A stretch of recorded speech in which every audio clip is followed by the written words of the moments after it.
Well, good morning and welcome to our second day of Berwick Literary Festival 2021.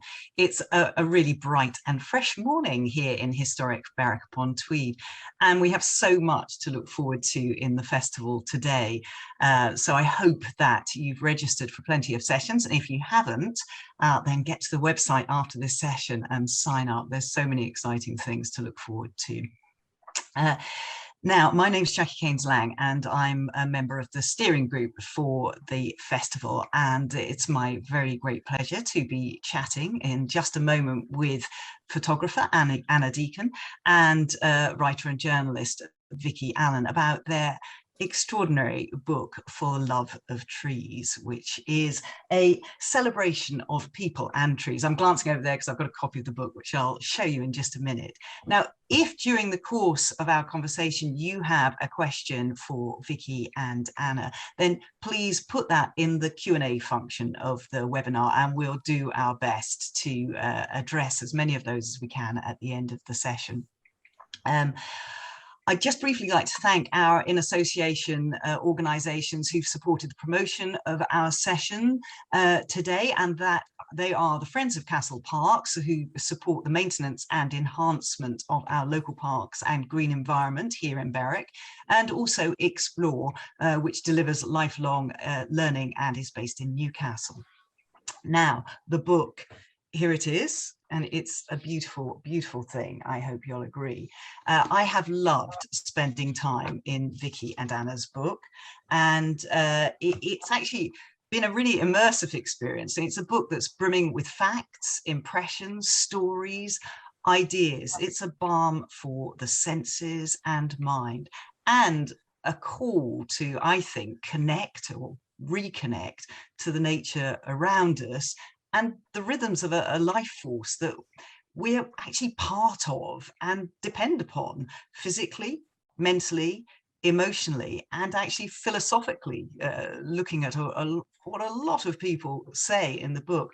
And it is, as you've seen, it's a book that cries out to be picked up and flick through and spent time with. Now, Anna and Vicky, welcome. I think you met over your love of wild swimming, and your first book together was actually called Taking the Plunge. That's right. Yeah, yes, that's right. And it was about your shared joy of wild swimming.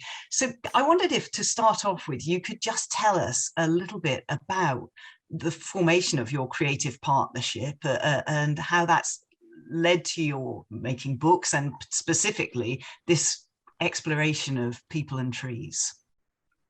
do you want to go, Anna, for that one? Yeah. Well, so about in 2018, I started photographing people while swimming because I thought it would be an interesting creative project. I was a bit burnt out and just wanted to do something just for myself. So because I love swimming and I'm a photographer, I started photographing these people and finding out their stories, and their stories were fascinating. And I had in my mind that maybe I'd do an exhibition at some point and put a little story next to a photograph. In this time, a mutual friend of ours said to me, there's this writer called Vicky who loves wild swimming, and I think she would love your project. I'm going to introduce you. In fact, she actually said, you should write a book together, and you even look like you could be related. So we met at an event about this amazing explorer, and we sort of just hit it off, and we within a year of meeting, our book was on the shelf pretty much, Vicky. I think it was about a year. Yeah, it was crazily fast. So that book came about, and then after that we wanted to work on something else together, and Vicky, you might want to pick up here. Yeah, I've been really thinking about where did I feel something similar to what I felt in the water, you know, because one of the things that had really come out in Taking the Plunge is how important the fact that it was a natural environment. It was that you were swimming with wildlife around you was to so many swimmers, including ourselves. And I was thinking, you know, the place that I feel something similar to that is in the forest. And when my kids had been very young, I'd been very keen to get them out. I hadn't done exactly forest schools, but I'd done something a bit like it, which we had this play group, a sort of informal play group that would meet in the woods and parks around Edinburgh. And so and I think that was for us, that the parents, as much as it was for the kids. So I really appreciated the benefits of just hanging out in forests.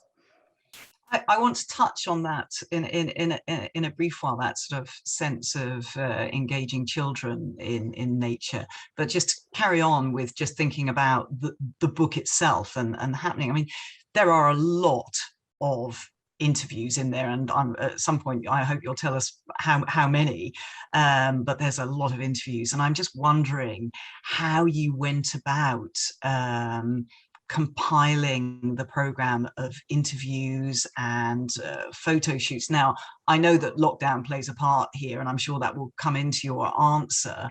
But also, you know, what, as you say, sort of what came first, the photos or the words? Obviously, the idea, it sounds like, derived from a thought you had, Vicky. But... yeah, that's right. And I was also partly inspired by a few other books I'd been reading. The Hidden Life of Trees by Peter Vorlich, yeah, and the Overstory, that magnificent book by Richard Powers. And so I was really interested in the people relationship with trees, and that Anna and I, because we both, like Anna, also loved forests and trees, we both sat down and compiled a list of themes that we might want to put into a book. But at the same time, it was one of those books, because it was about people's stories, it just kept branching out. You know, we just kept getting passed on to another person, and it grew into this whole kind of slightly wild tree of a book that was quite difficult to prune back. Yeah, and then we started the book at the beginning of 2019, and obviously we had no idea what was approaching. So we had this extraordinary trip all across the UK planned, and we were going to go down to London, and Peter Woollerban was in London doing a book tour, and we were going to go and meet him and photograph him in Hyde Park, and we were going to go to Wales and meet these amazing people who lived in a forest off grid. And I mean, we had this extraordinary adventure planned, and then COVID happened. That week was the week of our tour was lockdown week. So everything got cancelled. The whole schedule for the book that we had planned in our heads was gone at that point. So we had to rewrite the book in a way. We had to find stories locally that we wouldn't have necessarily found if we had had this sort of UK-wide option of travel. Whilst Vicky was speaking to people on the phone and on Zoom, I had to also try and photograph them. So that changed the course of how the book went in many ways. So we did have more local Edinburgh stories, and it was really a question of me walking within the limits of our walk sphere to find people, and therefore finding green spaces that I didn't even know existed near my home. And I think that was a big thing for so many people in lockdown, was discovering places near where you live that you perhaps had never been to before, because you might have decided to go for a nice sunny walk, but you would drive to a place or go further, and actually discovering there's little copse near your house where you can meet. In fact, maybe Peter, there's a picture saying Helen Graham, or it might say Anna's mum. I can check, but I used to meet my mum for little walks, and we would meet, it's Helen Graham, Anna's mum. There might be a picture you can pop up. And we would meet in this little copse near my house that I'd never been to before. And we would hug a tree instead of hugging each other. You can see her there. That was one of our lockdown walks together. And we would just do a little meetup and hug a tree. And that was how we sort of communicated over lockdown. But, you know, that was a big part of it for me, was finding nice places where I could meet people and it would look green. And, you know, anyway, it was more than what we expected, but it was beautiful in its own way. And we hardly met each other either as well. Like, we were sometimes meeting in exactly this bit of wood that has got there to discuss what we were going to do about the book, you know, for instance, from, you know, sitting on separate logs. And meanwhile, I was really doing most of the work by phone, which was not really what I had expected to do, but it was very transporting. There was something about listening to people tell their stories about trees that would often just totally take me there. And, you know, obviously I was going to my local parks and finding my own kind of connection around me, but I wasn't going to their spaces, and it was only their words that took me there. There's something quite moving about that experience of creating a book like this, which is so much about natural and personal connection and stories. And so many of the stories are, yes, about connecting with the trees, but they're about a broader community connection as well.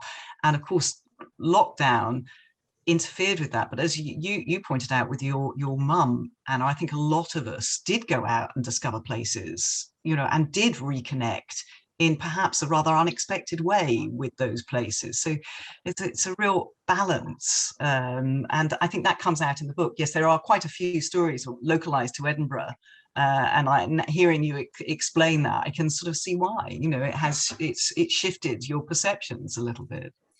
Yeah, it was also extraordinary at the same time that as we happened to be doing this book on trees, that people were talking about trees so much more. And you had people like Alistair Campbell, who's in the book, doing his tree of the day on Twitter. Yeah, and it became enormously popular. That just went crazy, that. Now, just thinking about some of you talked about the themes, and obviously, as you say, like a tree, the branches become unwieldy sometimes, and there's a lot of interlocking themes. But I'm just thinking about what you mentioned about children, and like a lot of people, I'm sure, particularly kids like myself who grew up in the countryside, I do remember rushing out to climb trees and sort of feasting off the bounty, apples, plums, green gages, all of that sort of stuff. But I also remember taking my children to climb trees. And in a more urban environment in London, specifically, we used to go to what we called the climbing tree in Hampstead Heath. And they were with low branches, and even small children could climb them. It was a real thrill to watch them do that. But there's a gap, isn't there, between me climbing a tree when I was a child and then my children climbing a tree. And it almost feels that physical joy and benefit of being in a tree, being part of a tree, is something that we lose as we get older. Yeah, I did make an effort to do a bit more tree climbing while I was doing the book, because also it's so inspiring, because you realize that quite a lot of other adults are still are climbing trees, and there's some amazing people in the book who maybe they're doing it for their job, but they're also doing it for the joy of it. There's a guy called Tim Chamberlain who takes people up trees, people you'd never think would manage to get up trees using ropes, and he's all about giving people access to that wonder of tree climbing. There was a moment where we went to a park in Edinburgh near my grandmother's house during lockdown. I took my son, just he was I think 10 at the time, and in the process of making this book, and we went to this tree that I remembered climbing when I was small.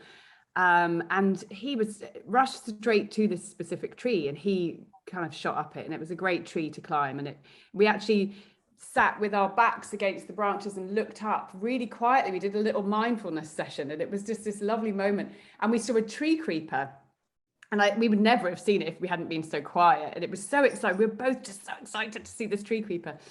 And I was telling my grandma about it later when we popped in to visit her, and she said that's the same tree that my dad used to love climbing when he was young. And funnily enough, I met someone to photograph them in the same spot later on, and she said there's this one tree that my kids love to climb, and it was the same one. So it's obviously been a tree that's been well loved by climbers over many generations. But it felt nice without realizing this connection between the generations of my family that loved this one particular tree. The hum of a shared experience sort of thing over time. Mm-hmm. I think it's interesting the way trees actually do it. There's particular trees that do attract people, and obviously with climbing, that's the shape of them. They lend themselves to climbing, but often you find the same tree. There's that I always see on the Water of Leith, and so many people have climbed it, but also so many people have just hung out by it. There's just some trees that they've got that. Yeah, it is true. They seem to have a character or a personality in some way that is that says, you know, this is the place to be. I think just thinking about also the way that people, you know, spend time in trees. I was particularly struck by, was it the story of the Rowan Bank Circus School? Yes, there's a photograph there, Peter, of Rowan Bank. And that seemed to illustrate some of what we've been talking about, but also highlight something else, which is the sort of inequalities of access to nature. It was such a great photo. And I just thought, you know, again, there is an access issue at times, isn't there?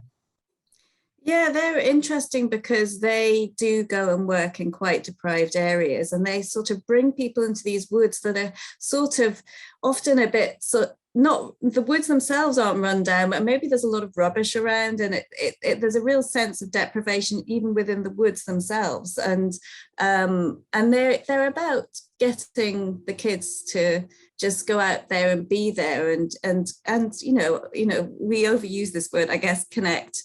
And yeah, it's interesting because obviously many areas like this, and many do juxtapose with areas of, you know, of deprivation. You know, that I'm just saying there's lots of trees, there's lots of patches of woodland all over the place, and they're not always used. Sometimes they are used for what we might call sort of, you know, less socially, less, I don't know, I'm trying to think what. Well, I think, you know, one of the things that I was struck by was that the circus school are trying, in a sense, not necessarily to reclaim, but to reassert positive use of these spaces. And it's not, I mean, and that's another thing that I think comes out, is that contrast, because a lot of the stories are about the light and the pleasure and the joy of trees. And but you know, obviously trees also and forests are associated through history through a sort of darker sense in both fairy tales and in reality. So, but I liked the assertion of something positive, particularly sort of associated with children and in deprived areas, and encouraging them to learn about nature, which, I mean, a lot of the children, I think, that were you know, hadn't even been in these places. They just weren't accessible to them. And that was sort of tied in. Is it a Swedish approach, Vicky? I mean, I might be testing your memory of what's in the book. I don't know if you're talking about, it's like a particular forest school approach, which has these, that Lucy, who does do Rowan Bank, does talk, which has these kind of steps. And the first step is just getting the child to be in nature and enjoy it. And then you go through all these other steps they then care about the nature and the spot that they're attached to finally being active protectors, defenders, eco-warriors, whatever they might be, you know. So it's a kind of approach. Yeah. Yes, it's Skogsmuller or something like that. Yes, I don't know how to pronounce it. I'm exactly, not and as you say, sort of enjoyment, observation, caring, and then potentially campaigning to save or whatever. It's a sort of natural progression. There's a story in the book actually that kind of relates to this, and there's a picture of Wooden Tom, Peter.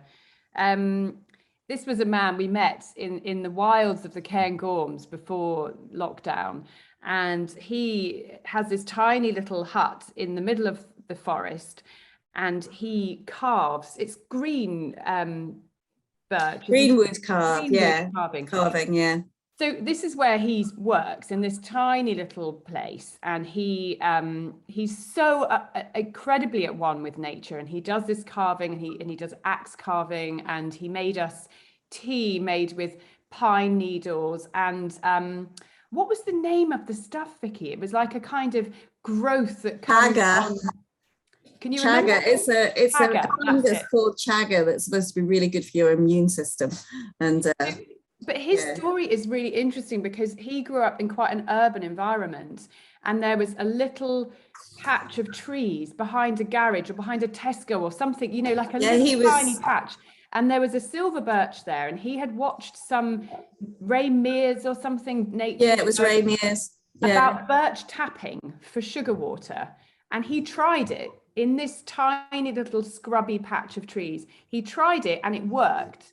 And he got the birch water and he drank it. And at that moment, he had this connection with nature that he hadn't had up to that point. And it wasn't something his parents sort of took him out in nature, I don't think, Vicky. No, he definitely felt on the verge of being in a more sort of antisocial sort of environment. And it was in Berkeley in the northeast of England, and it was behind a petrol station or something like that.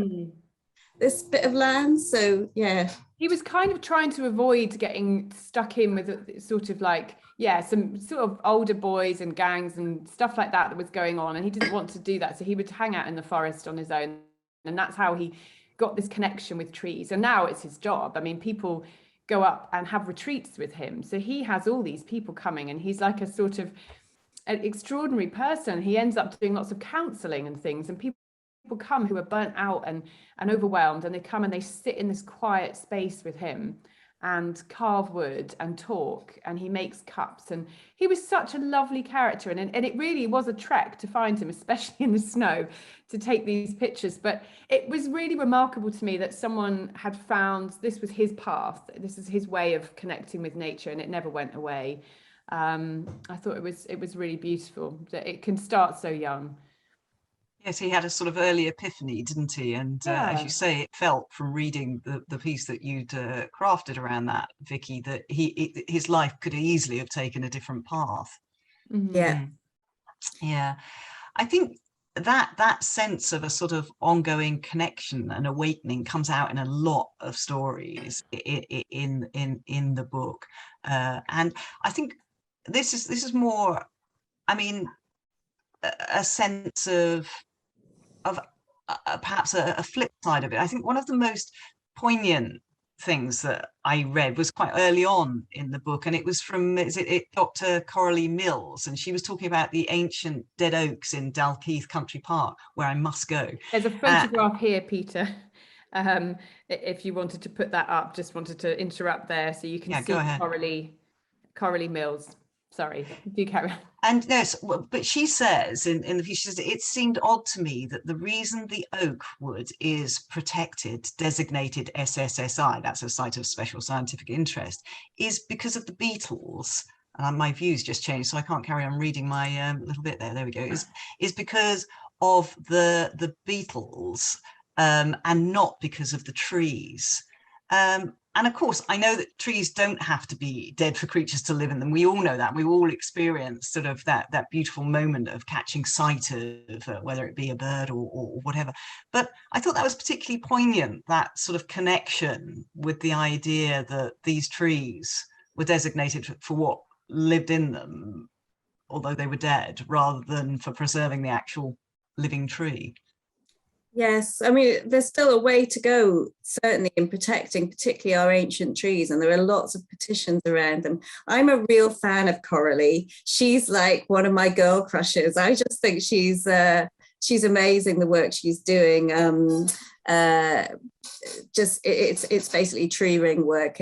And she's doing it all over the country. She's got such a wide range of interest in trees, from trees like these great oaks to ash trees that have been coppiced and used as working trees. She's really, she's got a fascination, and she's really showing us our history, where we lost trees and how we lost them. I noticed on Twitter that she's been somewhere in the wilds recently in an ancient castle that has one remaining beam of wood, and they've brought her in to do her little drilling thing to discover the age of the wood so that they can correctly date the castle. It's she does some really fun, extraordinary things. It's quite lovely to spend time in her company.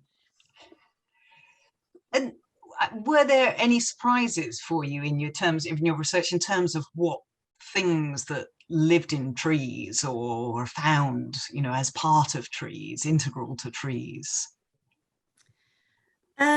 I don't know if there were surprises, but certainly when you start to look at the sheer complexity, it's just stunning and marvelous, and the connectivity of everything. So, I mean, always there's some new thing. Like I was just on a Zoom talk this week, which was about orchards, and it was about various beetles that live in orchards. And the little fact that I loved is that the cockchafer beetle lives underground for 4 years before it comes out into the world for its brief lifespan. It's one of those stories.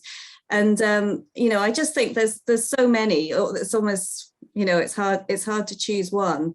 But also the connectivity of the forest in terms of the connection between trees is a really powerful thing. That's fascinating. This idea of community of trees that communicated it through the mycelium, and that there is this communication that goes on, and talking, and a sort of almost protective circle of I think there was one stump that had been cut off was still alive. But tell us a bit about that, because that for me was I was completely fascinated by it. So the stump you're talking about was a big revelation for Peter Wohlleben, who's this German forester who's really done a lot to popularize the science around that, what's actually been discovered around trees and their communication, how they defend themselves, things like that.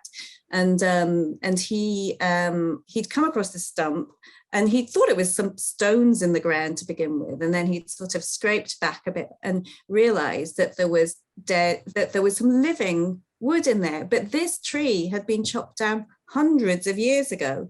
So the only way there could be living wood there is if it was being supported by this network, which includes the roots and the mycelia of the that's under the forest, feeding effectively this stump.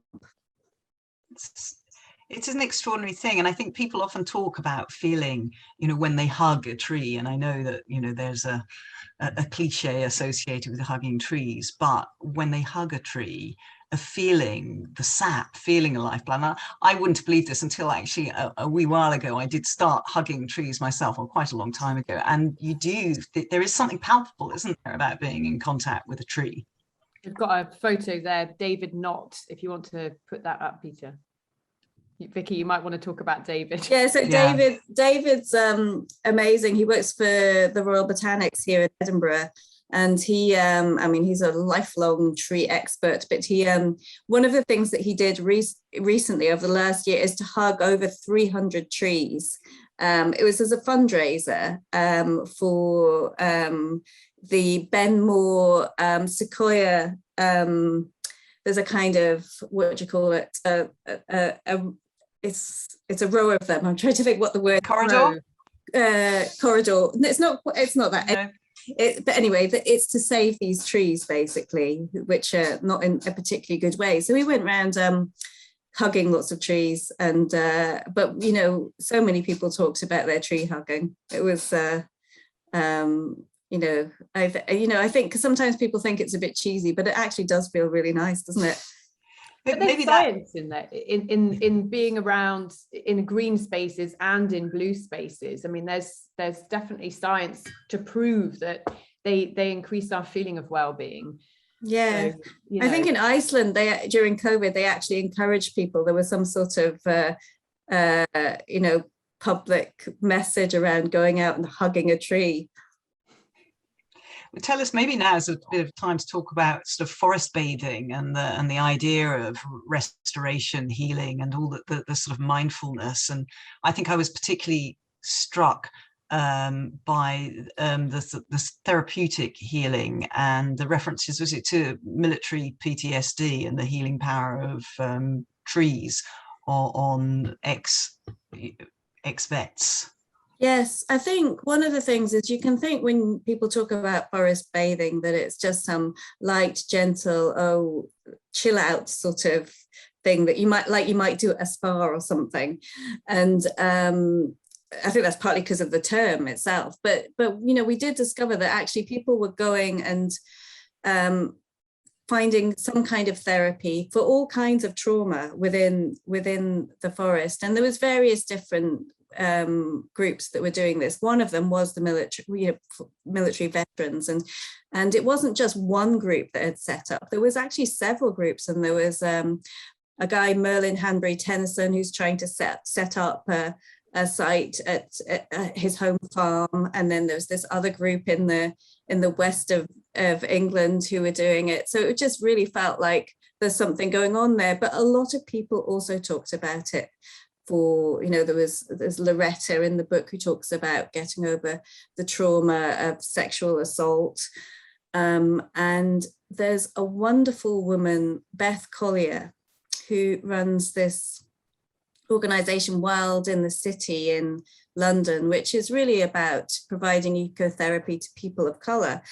But she's created this thing called nature. I'm just trying to remember the name of it. It's Nature Allied Therapy, I think. Nature Allied Therapy, yes. Yes. Yeah. And in her therapy, people go out, she goes out with her client, and they do the therapy in the tree, amongst the trees, in the forest, in nature.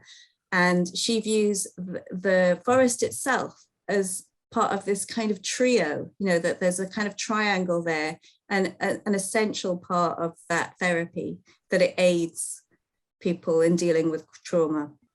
Yeah, nature allied psychotherapy, and I think there was also another part of the sort of attention restoration theory was the other thing I jotted down. But yes. Yes. So, but all these words and titles that we give them are actually sort of, it's like actually just a kind of sense of allowing those healing properties of nature to connect you and to connect them.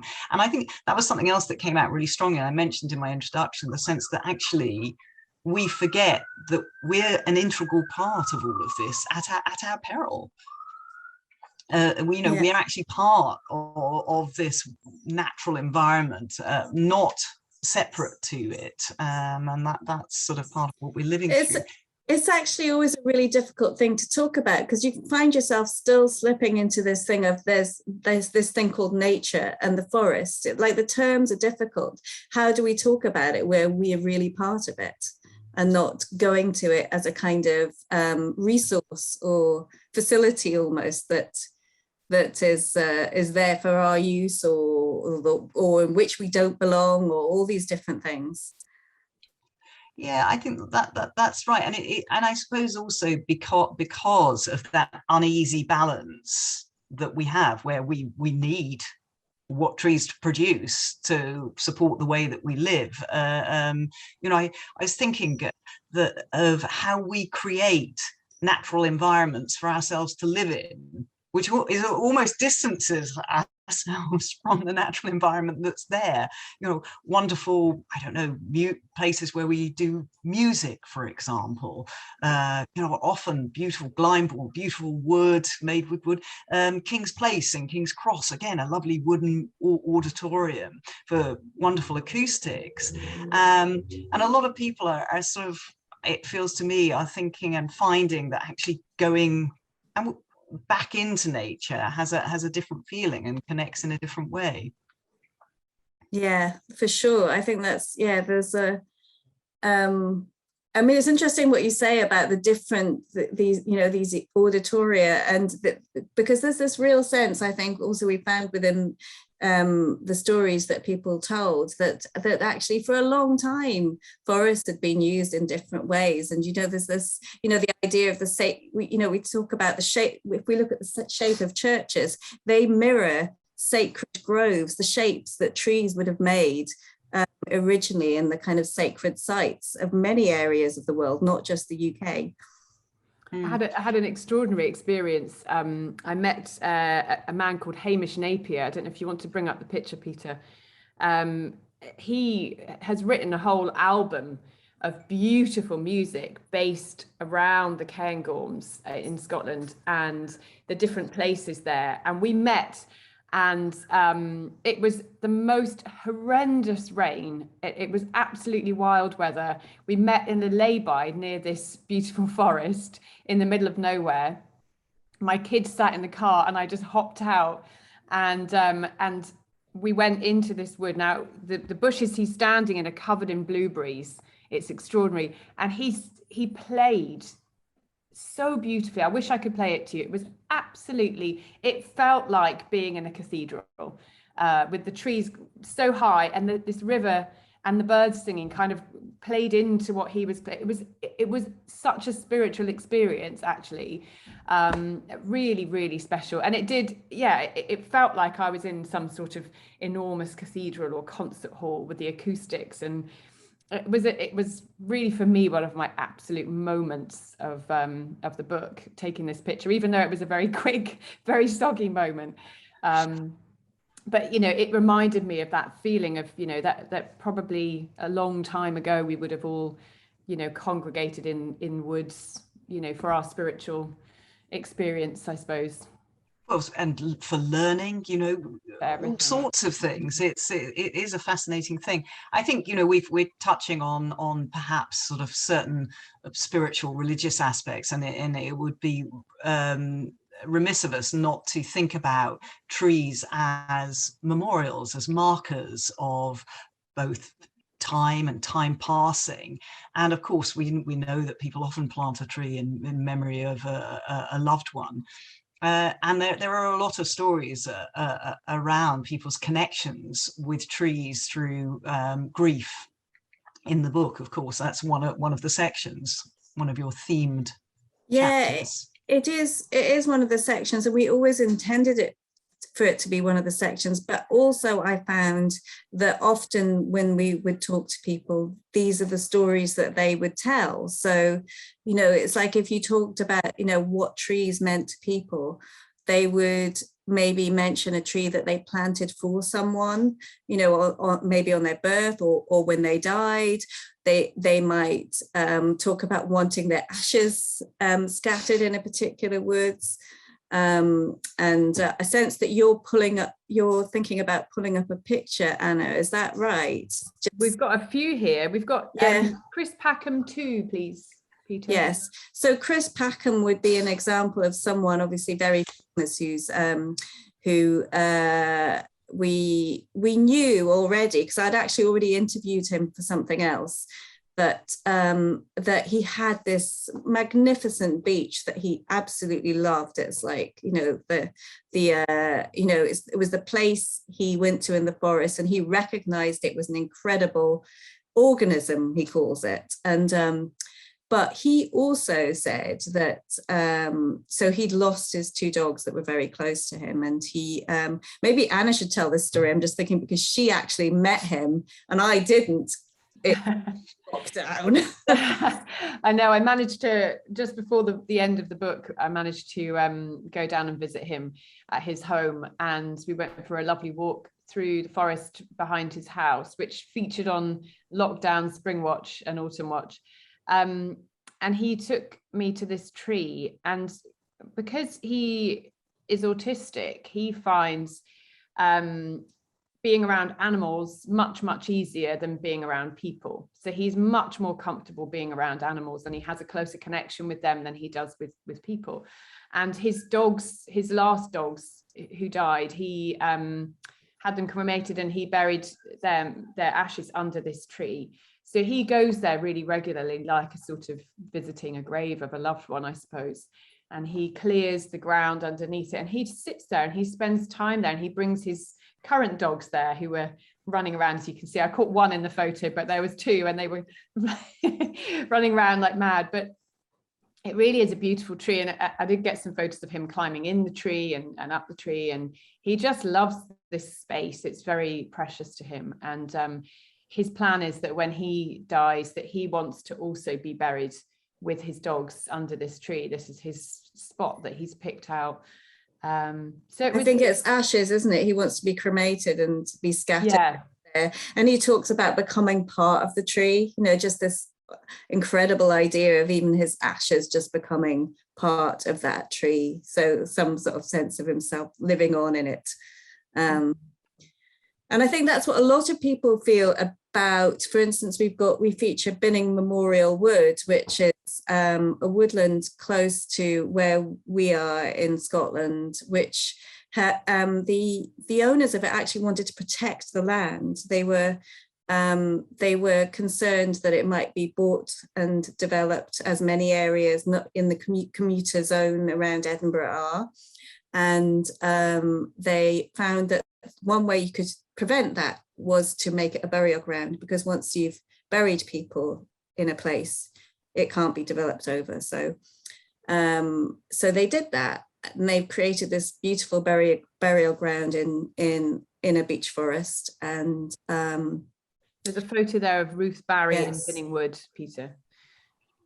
And definitely Ruth and other people I've heard also talk about this idea that they're, the body, because Ruth lost her son, sadly, to cancer, and he was very young, and she always had in mind that she'd been to Binning before, that she wanted to come back and bury him there. And we actually went with her on her first visit after lockdown, wasn't it? It was her first visit back to the grave.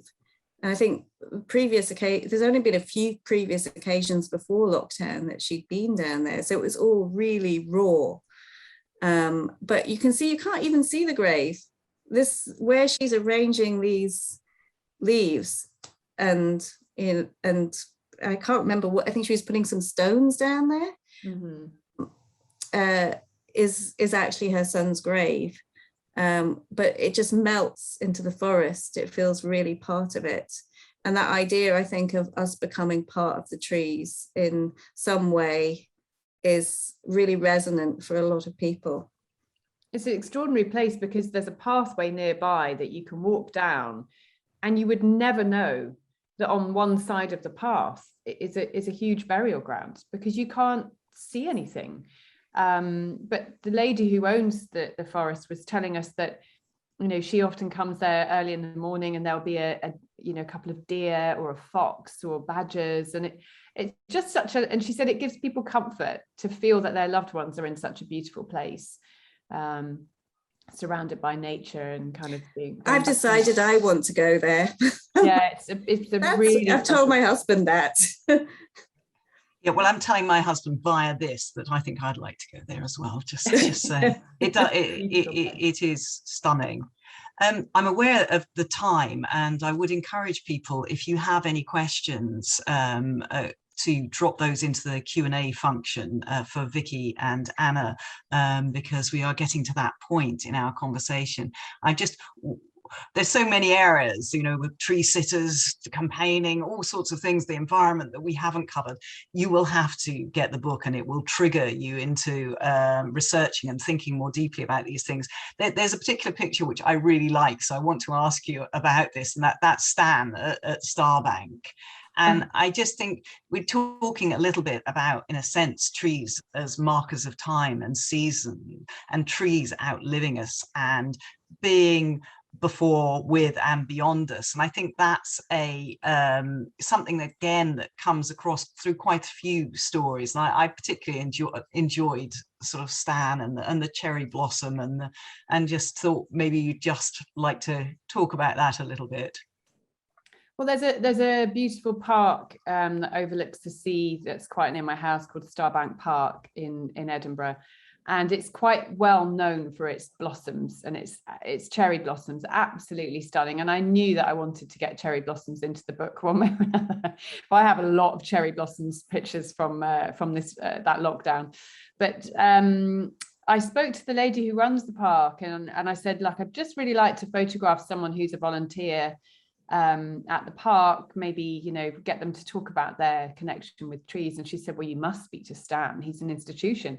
He can tell you when the cherry blossoms are about to come out before they come out. He just knows. He lives in the park, and he's in his 90s, and it's like a sort of like a grandfather clock. He can just tell you what's going to come out and when, and he just knows this part of town so intricately, because he's lived there his whole life. And he just is an extraordinary man. He just knows everything about everything there, and he lives, and he just, every day you see him out there weeding and taking care of the trees, and he's very in touch with nature. An extraordinary man. I really enjoyed meeting him.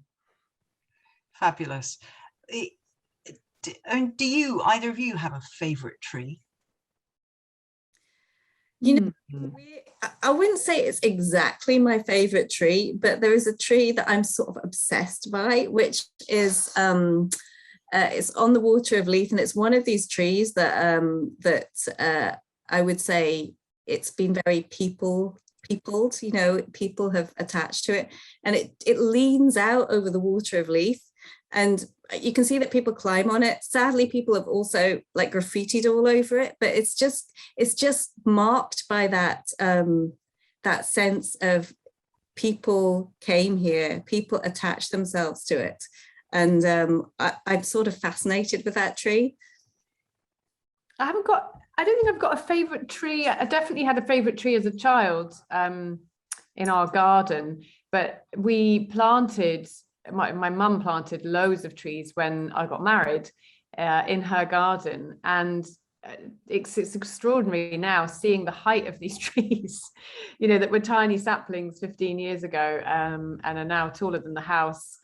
And for me, that's a lovely marker of time, seeing, you know, my children grow and these trees growing with them, and, you know, being a beautiful place to sit and just think of, you know, what's happened in the last 15 years, I guess. That's really interesting, because I remember I'd forgotten until I re-looked it up when I was reading your lovely book, that there was a Plant a Tree in 73 campaign, which was government led, and I think it was in response to the Dutch elm disease. Okay. And I remember my dad planting 6 oak trees, chestnut trees rather, 6 chestnut trees along in front of our house. And as a child, just thinking, oh my gosh, you know, look at those twigs, this is nuts, you know, he's not even going to be alive. And of course he's not alive, but it is, there's something optimistic, isn't there, and hopeful about the planting, and an acknowledgement of a time beyond when you plant a tree and engage in that. Because you've got those places that you can plant them and the right place, but there is that. I think that sense of optimism comes through from a lot of talking within the book and stories in the book. I think, though, a lot of people often feel they don't have a place to plant a tree, you know, that you can feel a little bit, you know, if you live in a flat in a city or whatever, as if the opportunity isn't there. But often there are projects that you can get involved in, and you know, I mean, you can go on volunteer tree planting for Trees for Life in the north of Scotland, or and there's this wonderful woman in the book, Katie Smith, who plants trees around Edinburgh, and she grows a lot of them on her doorstep from you know, seeds. And I went out on one occasion with her and planted some trees along the pathway that I always take when I go for my run to my swim, and that felt really lovely, you know. So, you know, I think often we can think what we can be alienated from attachment to trees by not, because a tree isn't a place, it's about land, and it can be about land ownership. So, but I think there are ways still of accessing that ability to plant trees. I have got a couple of questions here for you, so we'll go to that and then come back. First of all, a vote of thanks. Someone saying thank you for the discussion, very thought-provoking. I love the thought of becoming part of a tree, as you described is Chris Packham's plan, and that's a theme that echoes through that return to nature. You mentioned it in Binning Wood as well. Morris says, one of my all-time favorite tree experiences is finding a roosting tree creeper in a soft-barked Wellingtonia sequoia. What's yours? I'm just trying to think. All-time favorites. It's a challenge. I don't know, because, like, you know, I just think of I'm thinking also about things like there's a brilliant black poplar just next to here, and it's the beauty of that when it sheds its sort of cotton woolly type catkins. It's just, you know, there's obviously he's looking for something around a particular find, maybe, though. I think the answer is whatever you have to give, I think. Yeah. I think for me, it's after a long winter, seeing the buds on any trees, seeing the colour change and seeing the green beginning.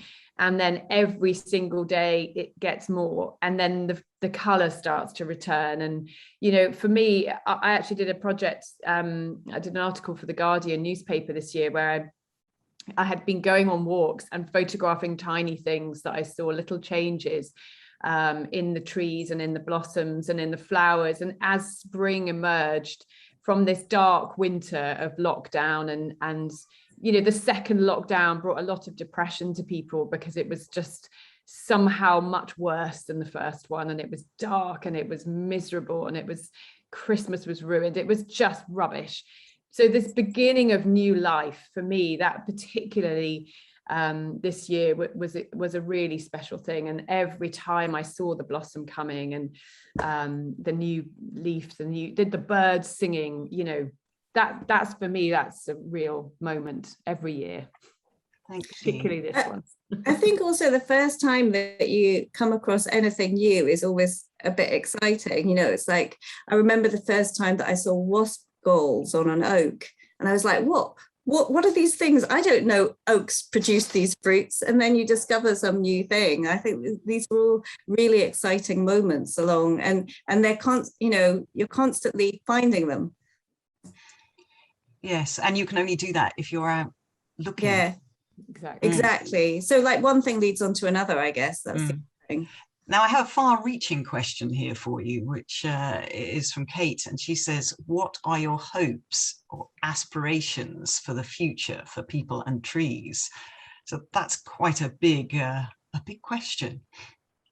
I think I would love to see more children engaged with trees and fighting for old trees, not just planting new ones, but being the education about the fact that we need the old trees much more than we need to plant new ones. And I think I'd like to see more children engaging with nature going forward. So I think there's been a big disconnect with us, with nature of all kinds. And I think, you know, for me, I whenever I go out with my children, I'm always like, what kind of tree is that? You know, what kind of bird is that? And since they were tiny, I've been trying to connect them with nature. And I think, I don't know if you've read The Lost Words, that beautiful illustrated book, which is using all these words that children have forgotten, that aren't really part of the language nowadays, like bramble or blackbird. You know, I've really tried with my children over the years to get them excited about, you know, little acorn cups that we use for the dolls as little teacups and things like that I remember as a child. I want to see children really connecting with nature again and taking that forward and being tree protectors in the future. I think one of the things that really startled me in reading, just through, if you like, towards the end of the stories, that I sort of knew in my heart that the UK had one of the lowest levels of woodland cover in Europe. But I was really shocked that we actually just got 13%, I think, of forest cover compared to, was it 39% in France and 74% in Finland? And I think it can be easy to get disheartened about that. And feel, yes, you know, and look at the landscape and realize that actually this is not the landscape. You know, our perception of landscape has changed. Also that we've lost so much tree cover over such a long time. That's the thing. It's like people can think this was a recent thing that happened, but it's actually happened over millennia. And, you know, I mean, the 17th century was in fact our historic real low in woodland cover. So it's not like we just suddenly did it recently. We you know, so our landscape that we have known and thought of as you know, the natural landscape has been that way, has been, you know, manicured effectively for a really long time. And obviously now, I think the other thing about trees and forests is that we need to see them as parts of ecosystems, and that we need to, which is why rewilding is so important, that actually it's not just about the trees themselves. We need to think about what predators are there, what, and everything from the bugs through to everything else. So I saw an amazing thing up in the Highlands when I was on a pony trekking trip, actually. But there was a fence going up a mountain, and on one side of the fence was just huge trees, and on the other side it was absolutely desolate. And the fence had been put up to prevent the deer from going to that side. And within 5 years, this enormous tree cover had grown up, and the shrubs and the wildlife was thriving because the deer weren't, the deer have cleared the Scottish Highlands. It talks about that in the book, how the Highlands don't look how they should, being these kind of desolate hills covered in heather, but they shouldn't look like that. They should be covered in ancient forest, and perhaps that's something we can get back. Yeah, yes, and as you say, it is beginning. I mean, it isn't all doom and gloom. There are things beginning to happen, but we all need to be engaged. I'm just aware that we are edging towards the end of our session, and it's been such a fascinating conversation, but I also would like to ask again about you as a partnership. I know that you've got another book on wild swimming about to come out. In fact, as ever, what we're focusing on, you've always got a project ahead of you, and I wondered if you could just tell us very briefly what's next for you both. Yeah, so there is this book, well, 2 books, in fact, we've just coming out around the corner, and they're called The Art of Wild Swimming Scotland and The Art of Wild Swimming England and Wales. And they are guides not just to places, but how to be a great wild swimmer, how to do it safely, responsibly, joyfully, all those things. Anna, maybe you want to say a bit more about it.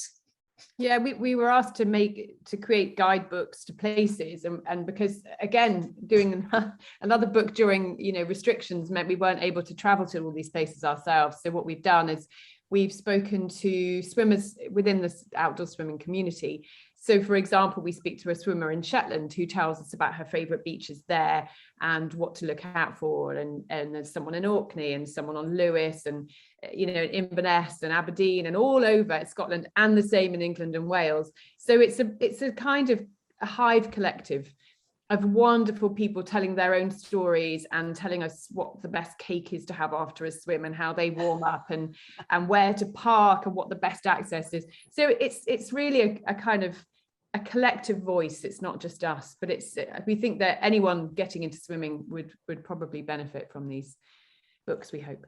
I feel like you are, as a partnership, collector gatherers of stories that come together to make a larger collective, if you like, than the individual stories, and that is absolutely apparent in For the Love of Trees. Here it is again. It's published by Black and White, just so people know, and is available from all good bookshops, and that includes Greaves here in Berwick-upon-Tweed. So it is well worth investing in a copy. Anna and Vicky, really all that remains now is, I guess, for me to thank you so very much for joining us here at Berwick Literary Festival. It has been a great insight into your working lives and your achievements in creating books under quite difficult circumstances. So, it's really impressive. Thank you very much, and good luck with the book. Yes. I also want to thank you, all of our lovely audience, for joining us, because there wouldn't be a festival without you.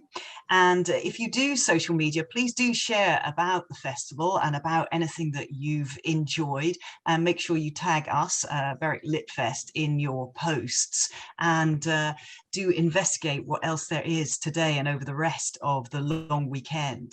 Now, the festival, obviously this session and all online speaker sessions are free. We are a charity and largely run by volunteers, and we would be very grateful for any donations that you feel inclined to give. There'll be a link in the closing slides. Instead of the usual role of closing slides, Peter, our tech host, is going to run some of the photographs from Anna and Vicky's book that we've seen some of them, but we have a few more, and we're going to roll some of those so you'll be able to see some of the pictorial content of the book, and hopefully that will entice you to wanting to read the stories as well. So that is it for this session. The next session today is Andrew Lowney, who's on at noon. So I will now say thank you very much again to Vicky and to Anna, and thank you all, and goodbye. Thank you. Thanks.